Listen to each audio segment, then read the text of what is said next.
You will hear a number of different recordings, and you will have to answer questions on what you hear.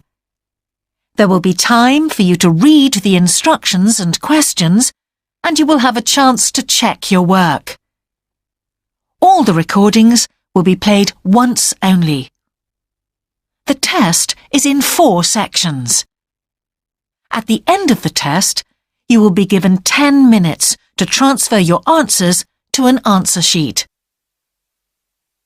Now turn to Section 1.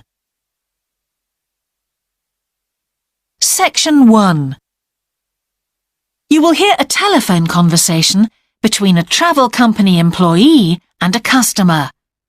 First, you have some time to look at questions 1 to 5.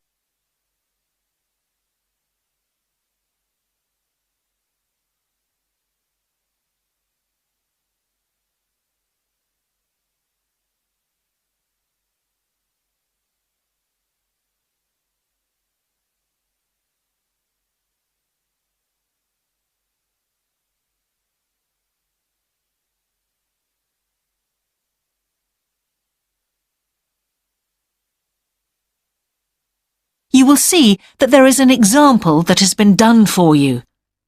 On this occasion only, the conversation relating to this will be played first.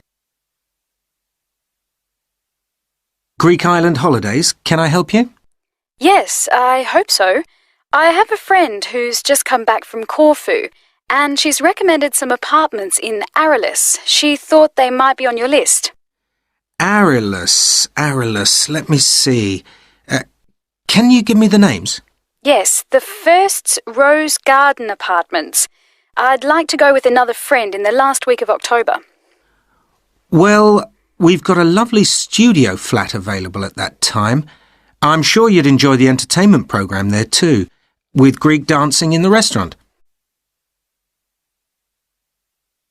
The entertainment programme offers Greek dancing, so Greek dancing has been written in the space. Now we shall begin. You should answer the questions as you listen, because you will not hear the recording a second time. Listen carefully and answer questions 1 to 5. Greek Island Holidays, can I help you? Yes, I hope so. I have a friend who's just come back from Corfu, and she's recommended some apartments in Arillis. She thought they might be on your list. Arillis, let me see. Can you give me the names?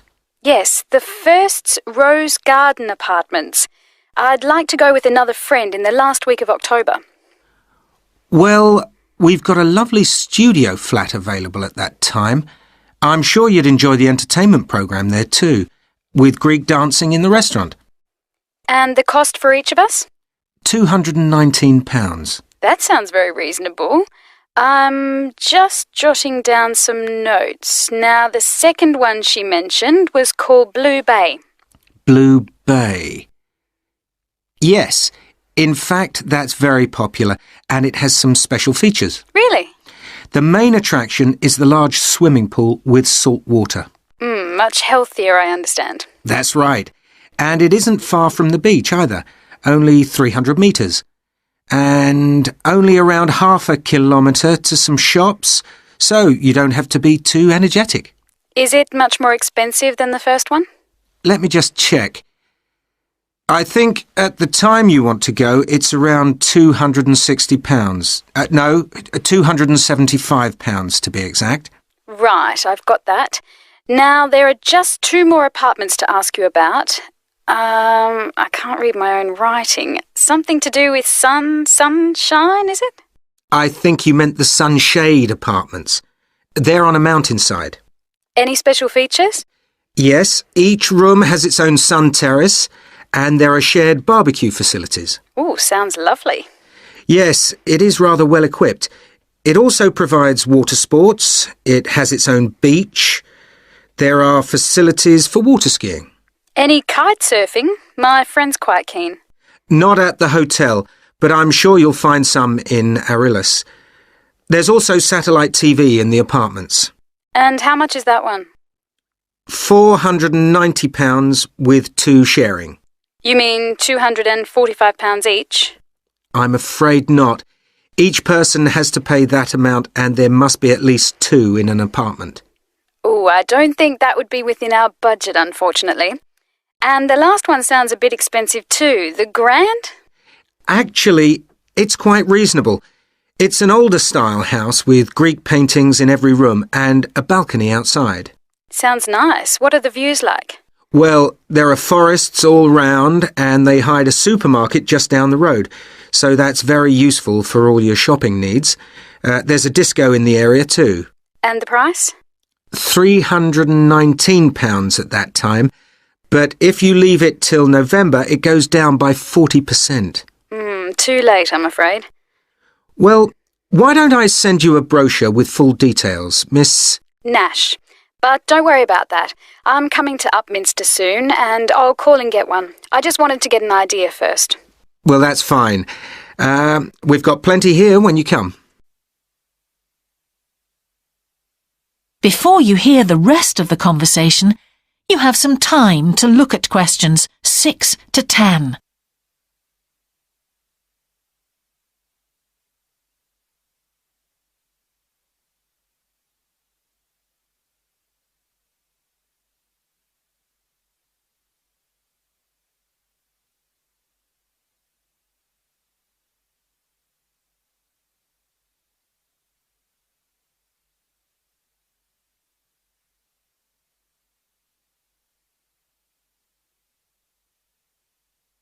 Now listen and answer questions 6 to 10.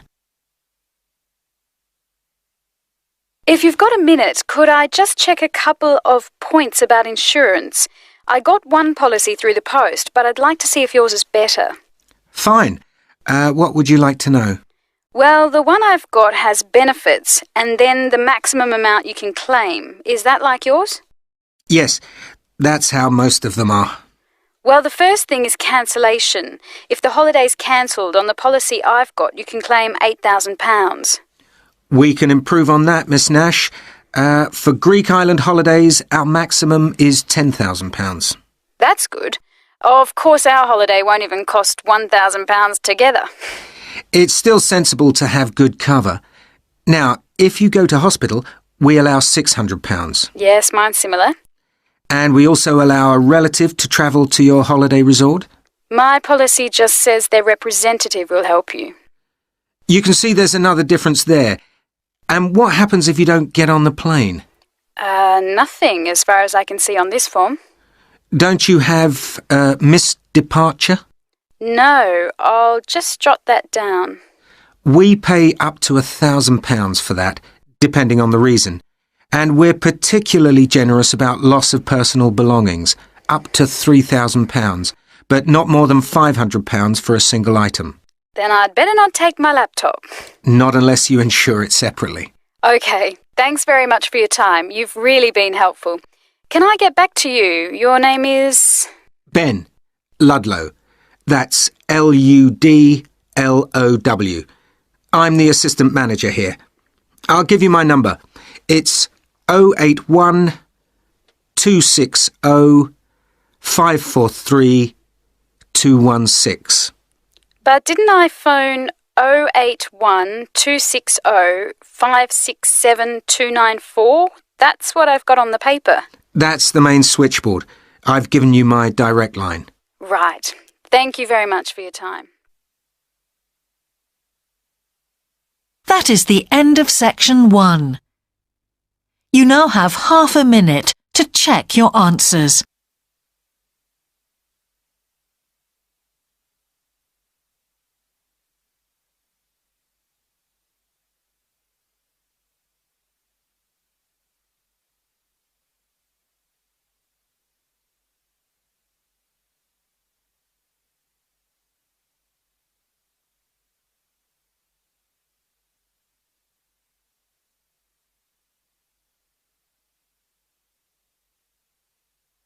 Now turn to section 2.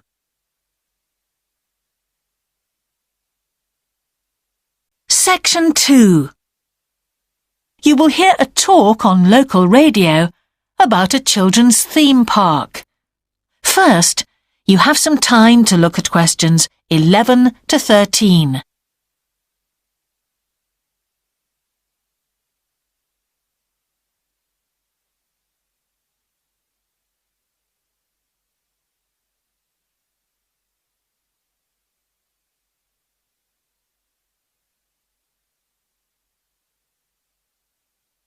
Now listen carefully and answer questions 11 to 13. For the second in our series about locally run businesses, we meet Simon Winridge, co-founder of the hugely successful Winridge Forest Railway Park. Welcome, Simon.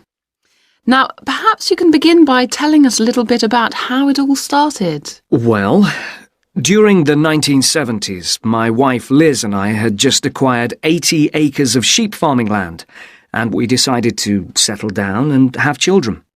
Pretty soon we had a daughter, Sarah, and a son, Duncan. The place was wonderful for the kids. They particularly loved trains and gradually built up an enormous network of miniature railway track. I began to develop larger-scale models of locomotives, but we didn't think anything more of it until I went on a trip to a theme park near Birmingham and decided we could do a much better job. So we set up a small one ourselves, based on the miniature railway, and we opened to the public for just a month that year, 1984, in July, our driest month, because our children said they didn't want our guests to have a miserable wet visit. I dealt with park business and Liz carried on with the farm work. It soon became clear that we were onto a winner. We began to extend the railway track and lay it among more interesting landscape by planting trees, which in turn attracted more wildlife, and by making cuttings through the rock. Nowadays, we're open all year round, and we're pleased to say that Winridge is one of the most popular visitor attractions in the area, with 50,000 visitors a year. 1.5 million people have been through our doors since we opened. Before you hear the rest of the talk, you have some time to look at questions 14 to 20.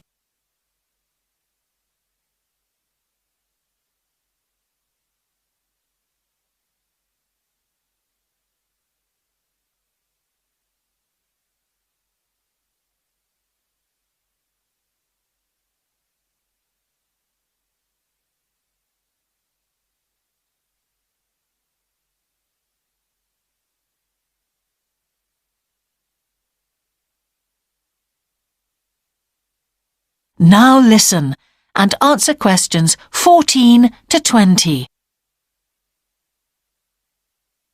All these visitors mean we have had to expand our operation, and it's now a truly family concern. I'm near to retirement age, so I only concern myself with looking after the mechanical side of things, keeping the trains going.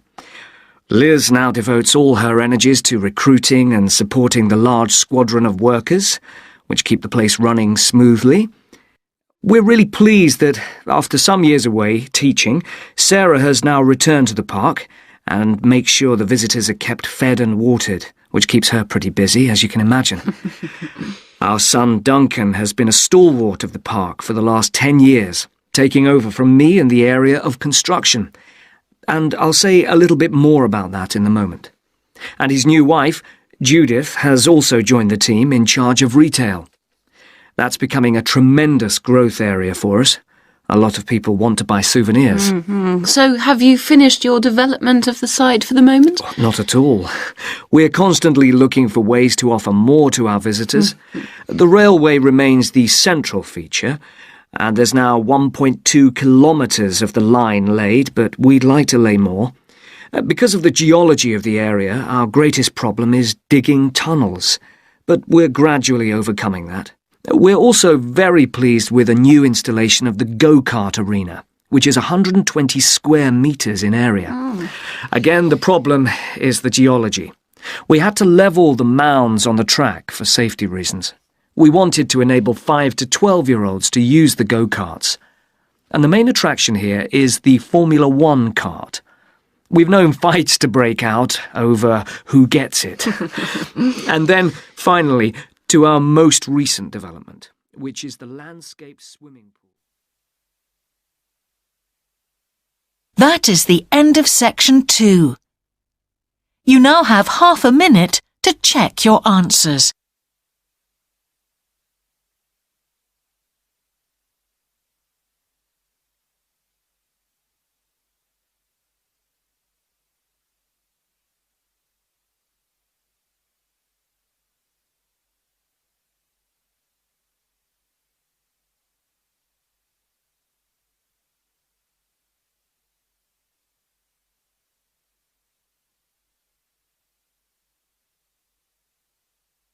Now turn to section 3.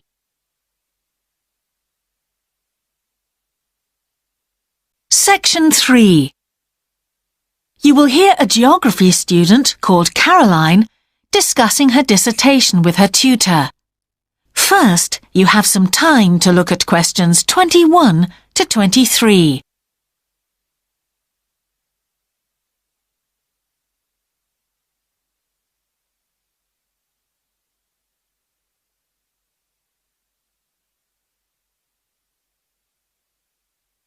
Now listen carefully and answer questions 21 to 23.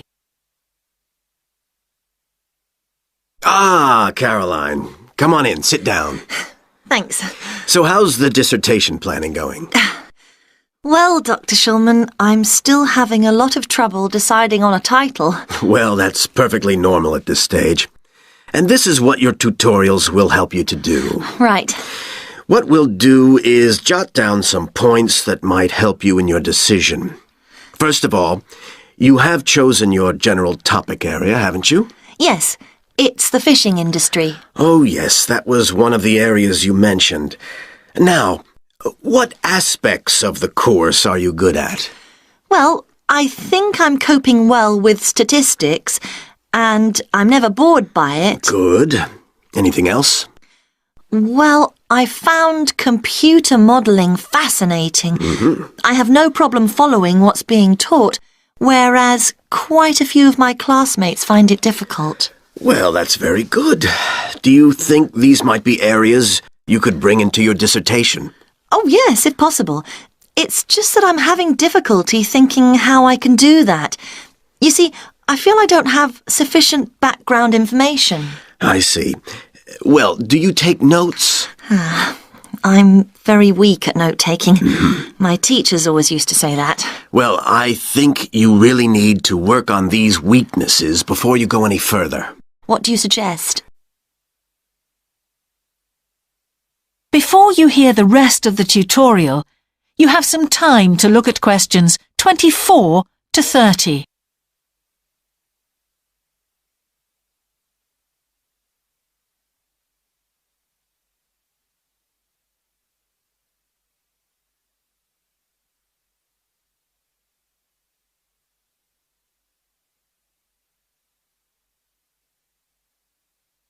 Now listen and answer questions 24 to 30. Well, I can go through the possible strategies with you and let you decide where to go from there. Okay, thanks. Well, some people find it helpful to organize peer group discussions. You know, each week a different person studies a different topic and shares it with the group. Oh, right. It really helps build confidence. Yeah. You know, having to present something to others. I can see that. The drawback is that everyone in the group seems to share the same ideas. They keep being repeated in all the dissertations. Okay. You could also try a service called Student Support. It's designed to give you a structured program over a number of weeks to develop your skills. Sounds good. Yes.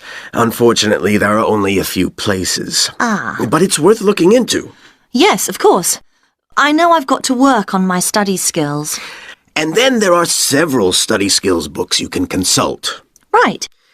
They'll be a good source of reference. But the problem is, they are sometimes too general. Yes, that's what I've found.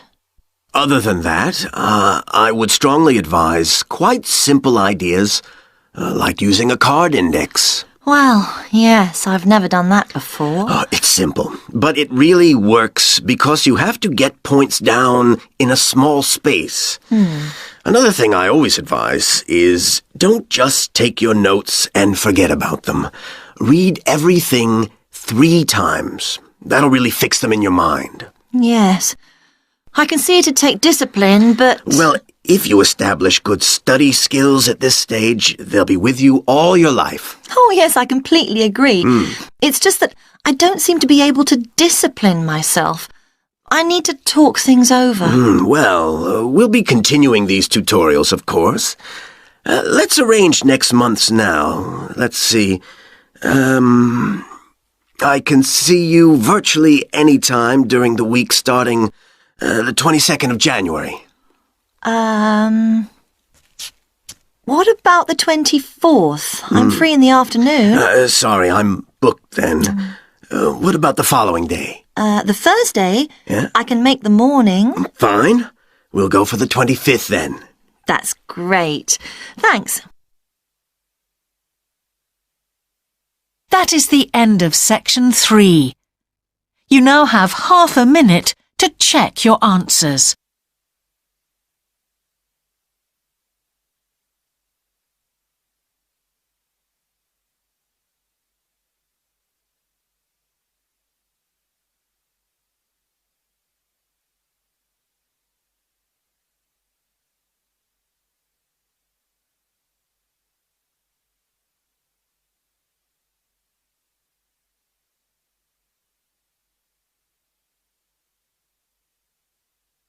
Now turn to section 4.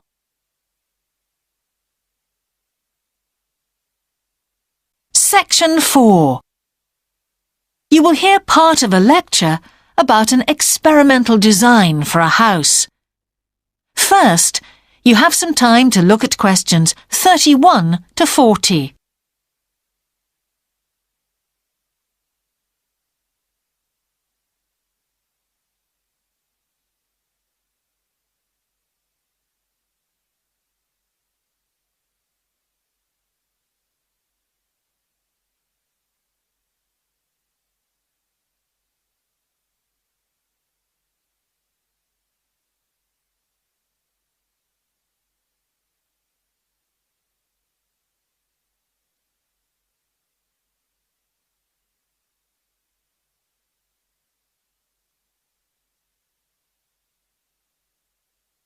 Now listen carefully and answer questions 31 to 40.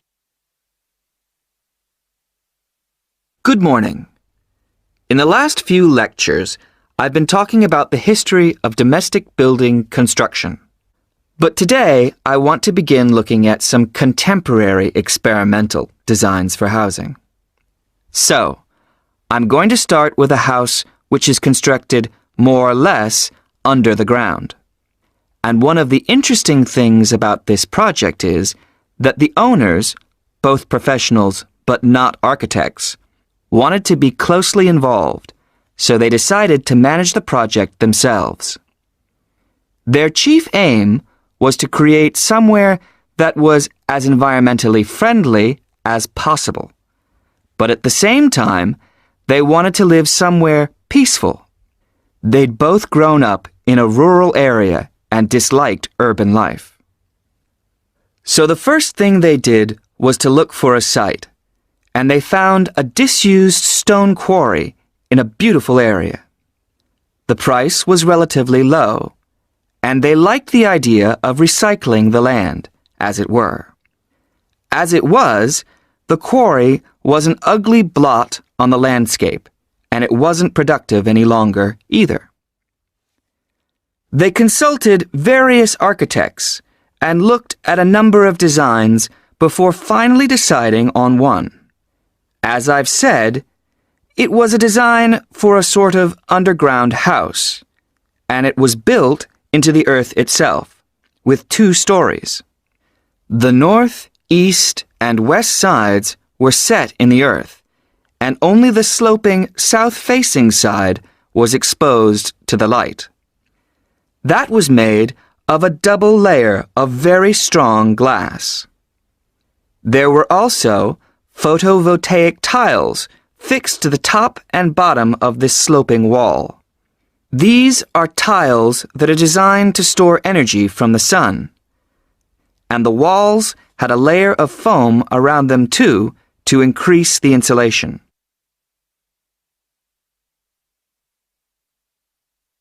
Now, what is of interest to us about this project is the features which make the building energy efficient. Sunlight floods in through the glass wall, and to maximize it, there are lots of mirrors and windows inside the house. That helps to spread the light around. So that's the first thing. Light is utilized as fully as possible. In addition, the special tiles on the outside convert energy from the sun and generate some of the house's electricity.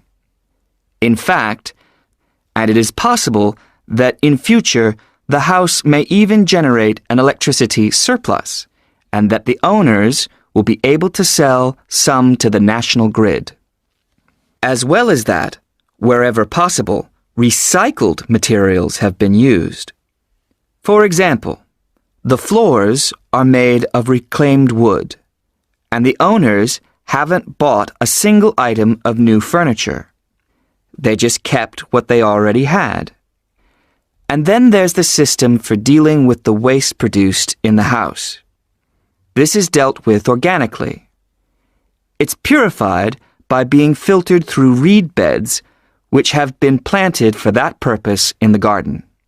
So the occupants of the house won't pollute the land or use any damaging chemicals. It's true that the actual construction of the house was harmful to the environment, mainly because they had to use massive amounts of concrete, one of the biggest sources of carbon dioxide in manufacturing. And, as you know, this is very damaging to the environment. In total, the house construction has released 70 tons of carbon dioxide into the air. Now that's a frightening thought. However, once the initial debt has been cleared, and it's been calculated that this will only take 15 years, this underground house won't cost anything, environmentally I mean, because unlike ordinary houses, it is run in a way that is completely environmentally friendly. So, eco-housing like this is likely to become much more. That is the end of section 4. You now have half a minute to check your answers.